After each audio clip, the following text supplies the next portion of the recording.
Hello guys, welcome back to the channel and welcome back to elite wrestling. तो guys finally इस week का AEW का Rampage show हो चुका है खत्म और आज इस वीडियो के अंदर हम उसी के बारे में बात करने वाले हैं और जानने वाले हैं कि इस वीक के AEW के रैम्पेज शो के ऊपर क्या हुआ और हमें इस वीक के AEW के रैम्पेज शो के ऊपर कौन कौन सी चीजें देखने को मिली है। तो गाइस ये सब बातें जानने के लिए ये वीडियो एकदम आखिर तक देखना और ऐसे ही AEW कंपनी से रिलेटेड हर एक न्यूज, रूमर और अपडेट और AEW कंपनी के हर एक शो का रिव्यू पाने के लिए हमारे चैनल को सब्सक्राइब करना मत भूलना। पर गाइस अब ज्यादा देर ना लगाते हुए चलिए वीडियो शुरू करते हैं और करते हैं इस वीक हुए AEW के रैम्पेज शो का रिव्यू और जानते हैं कि इस वीक के AEW के रैम्पेज शो के ऊपर क्या हुआ। तो गाइस इस वीक रैम्पेज शो की शुरुआत में हमें AEW कंपनी के वर्ल्ड टैग टीम चैंपियंस यानी कि लूचा ब्रोस अपनी world tag team championships FTR के अगेंस्ट एक टैग टीम मैच के अंदर डिफेंड करते हुए दिखाई दिए। और अगर यहाँ पर हम बात करें इस मैच की तो गाइस फिर एक बार मैं आपको कहूंगा कि ये मैच एक बहुत ही आउटस्टैंडिंग मैच था क्योंकि ये दोनों ही टैग टीम्स एक बहुत ही बढ़िया टैग टीम्स है और ये दोनों ही टैग टीम्स बहुत ही बढ़िया मैच डिलीवर कर सकती है। और फिर एक बार यहाँ पर FTR और लूचा ब्रोस ने वही किया है और मैं तो कहूंगा कि मैं जितना बढ़िया मैच AEW कंपनी के फुल ईयर पेपर के ऊपर FTR और लूचा ब्रोस के बीच में देखने को मिला था उतना ही बढ़िया मैच हमें इस वीक रैम्पेज शो की शुरुआत में इन दोनों ही टैग टीम्स के बीच में देखने को मिला है,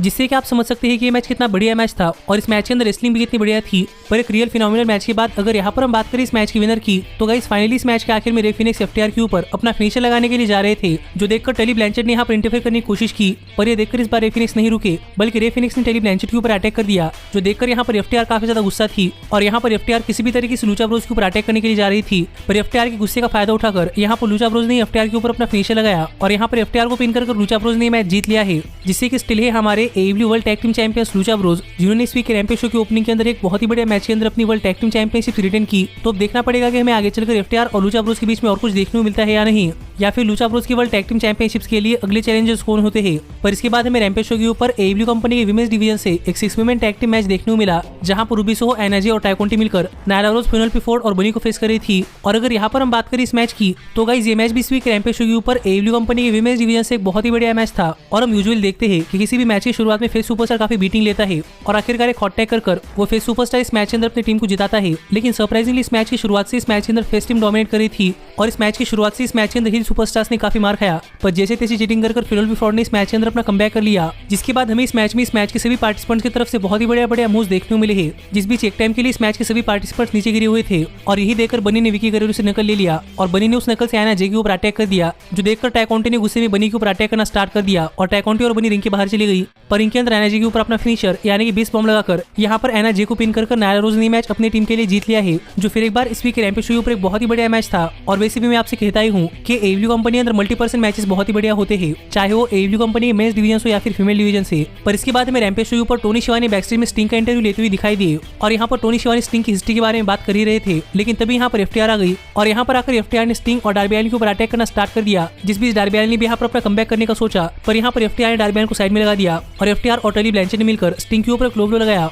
और प्रॉब्ली FTR ने स्टिंग के ऊपर इतना तगड़ा अटैक इसलिए किया है क्योंकि FTR अपना काफी बड़ा मैच हार चुकी थी और शायद उसी चीज की फ्रस्ट्रेशन में यहाँ पर FTR ने स्टिंग और डार्बी एलिन के ऊपर अटैक कर दिया है। तो देखना पड़ेगा कि इस वजह से आगे चलकर AEW कंपनी के अंदर FTR और स्टिंग और डार्बी एलिन के बीच में क्या होता है। पर इसके बाद हमें डायनामाइट शो के ऊपर टैज के बेटे यानी कि हुक का डेब्यू मैच देखने को मिला और अगर यहाँ पर हम बात करें इस मैच की तो गाइस ये मैच स्टार्ट होते इस मैच के अंदर हुक ने डोमिनेट करना स्टार्ट कर दिया और माना कि यहाँ पर हुक एक हील सुपरस्टार है, लेकिन फिर भी यहाँ पर हुक को क्राउड की तरफ से बहुत ही तगड़ा सपोर्ट मिल रहा था और ये देखकर काफी अच्छा लगा कि हुक बिना कुछ किए हुए फैंस के अंदर ओवर है, जिससे आप समझ सकते हैं कि आगे चलकर AEW कंपनी को हुक को अपनी कंपनी का टॉप स्टार बनाने के लिए कोई मेहनत नहीं करनी पड़ेगी। पर जहां तक बात है इस मैच की तो गाइस हमें इस मैच के अंदर हुक की तरफ से बहुत ही बढ़िया मूव्स देखने को मिले हैं और यहाँ पर हुक की रेसलिंग स्टाइल देखकर मैं भी थोड़ा सा सरप्राइज हूँ, क्योंकि यहाँ पर हुक इस तरीके से रेसल कर रहे थे जैसे कि मानो उनका MMA का बैकग्राउंड है। और कई बार फ्लेगो डेल्सोन ने इस मैच के अंदर अपना कमबैक करने की कोशिश की, लेकिन हुक ने फ्लेगो के मूव्स रिवर्स कर फाइनली फ्लेगो के ऊपर अपना फिनिशर यानी कि चिकन विंग सबमिशन लगाया और यहाँ पर सबमिशन के सहारे हुक ने मैच जीत लिया है। जो देखा जाए तो AEW कंपनी में हुक का एक बहुत ही बड़ा डेब्यू मैच था और यहाँ पर हुक का कैरेक्टर देखकर कुछ ऐसा लग रहा है कि टीम टैज ने हुक को कोई किलर मशीन की तरह बनाया है। तो देखना पड़ेगा कि आगे चलकर AEW कंपनी में हुक के साथ क्या क्या होता है। पर इसके बाद AEW ने अगली रैम्पेज शो और अगली डायनामाइट शो के लिए कुछ मैच एडवर्टाइज किए, जो मैचेस कौन से जानने के लिए आप ऊपर आए हुए कार्ड के ऊपर क्लिक कर आप हमारे चैनल के एप्लीकेशन के अंदर जाकर आर्टिकल पढ़ सकते हैं। और अगर आप हमारे चैनल के एप्लीकेशन के ऊपर जा रहे हैं तो ऊपर आए हुए कार्ड के ऊपर क्लिक कर हमारी ये वीडियो देखकर हमारे चैनल के एप्लीकेशन भी डाउनलोड करना मत भूलना, क्योंकि AEW कंपनी का एक न्यूज, रूमर और अपडेट आपको हमारे चैनल के ऊपर वीडियो आने से पहले हमारे चैनल के एप्लीकेशन के ऊपर पता चलती है। इसीलिए ये वीडियो देखकर हमारे चैनल के एप्लीकेशन डाउनलोड करना मत भूलना। या फिर अगर आप इंडिया के अंदर AEW सुपरस्टार्स की मर्चेंडाइज खरीदना चाहते हैं तो आप ऊपर आए हुए कार्ड के ऊपर क्लिक कर आप हमारी ये वीडियो देखकर इंडिया के अंदर AEW सुपरस्टार्स की मर्चेंडाइज खरीद सकते हैं। और हाँ, ये दोनों वीडियो काफी पुरानी है, इसीलिए अगर आपको इस वीडियो के अंदर मेरे बात करने का तरीका थोड़ा सा अजीब लगता है तो उसके लिए सॉरी, क्योंकि तब मेरे पास यूट्यूब के ऊपर उतना एक्सपीरियंस नहीं था। पर अगर यहाँ पर हम बात करें AEW के रैम्पेज शो की तो इसके बाद हमें रैम्पेज शो के ऊपर मार्क हेनरी, एडम कोल और व्हीलर यूता का इंटरव्यू लेते हुए दिखाई दिए। और यहाँ पर बात करते हुए मार्क हेनरी ने एडम कोल से पूछा कि हाल ही में ट्रेंट ने AEW कंपनी अंदर अपना रिटर्न कर लिया है, जिससे बेस्ट फ्रेंड्स और भी ज्यादा मजबूत हो चुके हैं। तो इसके ऊपर एडम कोल का क्या कहना है? और यहाँ पर इस सवाल का जवाब देते हुए एडम कोल ने कहा कि इससे कोई फर्क नहीं पड़ता कि बेस्ट फ्रेंड के साथ कौन आता है, क्योंकि हमेशा से most dominating faction the elite ही रहने वाली है।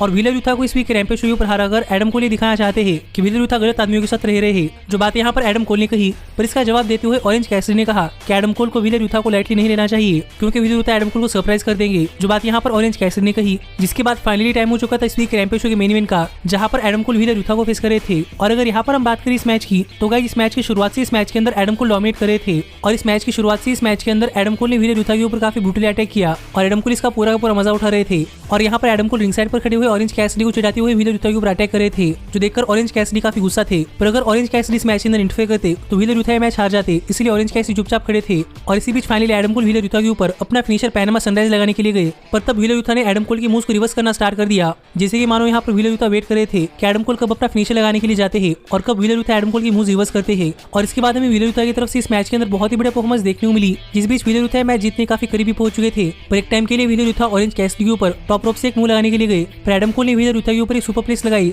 और इसके बाद ऑरेंज कैसिडी को चिढ़ाते हुए व्हीलर यूथा के ऊपर अपना फिनिशर यानी कि लास्ट शॉट लगाकर यहाँ पर व्हीलर यूथा को पिन कर एडम कोल ने मैच जीत लिया है, जो कि रैम्पेज शो के मेन इवेंट के हिसाब से एक ठीक ठाक मैच था। लेकिन ये मैच खत्म होते बेस्ट फ्रेंड्स रिंग के अंदर आ गए, जो देखकर दिलीप भी रिंग के अंदर आ गई। और यहाँ पर ऐसा लग रहा था कि हमें प्रॉब्ली यहाँ पर एक काफी बड़ा ब्रॉल देखने को मिल सकता है। पर सरप्राइजिंगली बॉलफिश ने टेंट को रिंग के नीचे खींच लिया, जिसका फायदा उठाकर दिलीप ने बेस्ट फ्रेंड्स के ऊपर अटैक किया। और यहाँ पर एडम कोल ऑरेंज कैसिडी के ऊपर अपना फिनिशर पैनामा सनराइज लगाने के लिए जा रहे थे। पर सरप्राइजिंगली यहाँ पर एडम कोल ने ऑरेंज कैसिडी के ऊपर एक लो ब्लो लगाया, जिस बीच टेंट रिंग के अंदर आ गए। और हाल ही में टेंट की नेक की सर्जरी हुई है। पर यहाँ पर दिलीप ने मिलकर टेंट के ऊपर अपना फिनिशर बीटी ट्रिगर लगाया, जो कि टेंट के हिसाब से काफी ब्रूटल मूव थी। पर बेस्ट फ्रेंड्स के ऊपर अटैक करने के बाद यहाँ पर दिलीप अपना अटैक सेलिब्रेट कर रही थी, जिसके साथ इस वीक रैम्पेज शो ऑफ चला गया। जो रैम्पेज शो मेरे हिसाब से एक ठीक ठाक रैम्पेज शो था, क्योंकि इस वीक के रैम्पेज शो पर कुछ बहुत ही बड़ी चीज नहीं हुई, सिर्फ हमें बहुत ही बढ़िया मैचेस देखने को मिले हैं। जिसके ऊपर आपका क्या कहना है आप मुझे कमेंट कर बताइए। और ये भी कमेंट कर बताना मत भूलना कि आपको इस वीक का रैम्पेज शो कैसा लगा। पर ऐसे ही एडब्ल्यू कंपनी से रिलेटेड हर एक न्यूज, रूमर और अपडेट और एडब्ल्यू कंपनी के हर एक शो का रिव्यू पाने के लिए हमारे चैनल को सब्सक्राइब करना मत भूलना। और गाइस अब मैं मिलता हूं आपसे अगली वीडियो के अंदर, पर तब तक stay healthy, stay happy and keep watching elite wrestling. Hey, did you like that video? Click the screen for more. And where do you think you're going? Check out our official merchandise page and to support the entire cast. And thanks so much for being the elite. The elite, the elite. What, Nick, you're not going to sing it all with me this time?